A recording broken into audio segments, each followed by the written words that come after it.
Meja General Mugisha Munterizoba yatongoza ekibiina kye ekya Alliance for National Transformation ahar Hotel Serena omar Kampala omukoro gwayetabwamu ba president b'ebibiina ebirukuhakanisa gavumenti ebindi byona oihireho ekya FDC. Abandi abayetaba aha mukoro ogu n'abanyishenjero ab'ebibiina bya civil society n'abandi bingi. Omujenyi mukuru yabari omunyishenjero okuziza obuto omuri Tanzania Upendo Furaha. So that we want change, yes. Change is a must, yes, we want change. But we want change and still keep Uganda safe.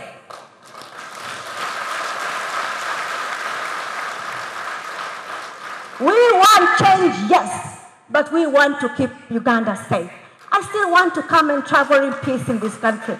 I still want to do a lot of activities here in Uganda, but I can't do that if you're in conflict. And once enough, you'll move to Tanzania as refugees, and that won't be nice.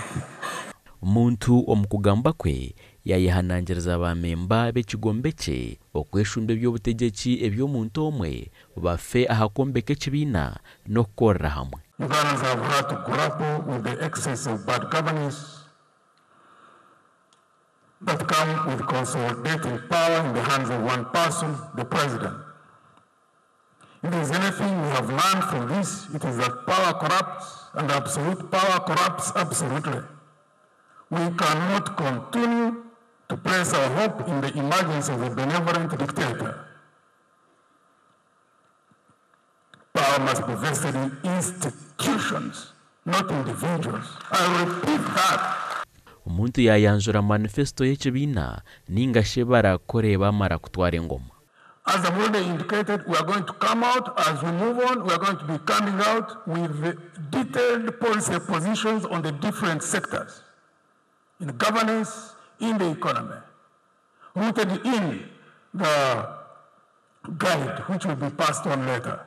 So that within 1 year, every Ugandan will understand in details what we stand for, what we intend to offer in all sectors.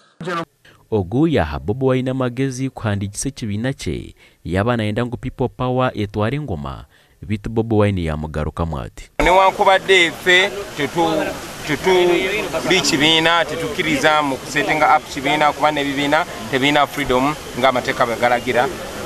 Naye tukanya ne geno muntu ne style egyakolamu ebintu, tukanya n'aba defiance, tukanya na buli style na buli tactic na buli kakodya akokozesebwa okugoba obwanakyemalira bwa General Museveni.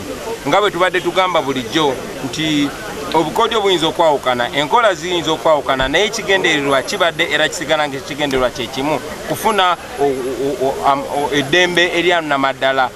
Gasha kwa Edward Muhumuzo mu Kampala.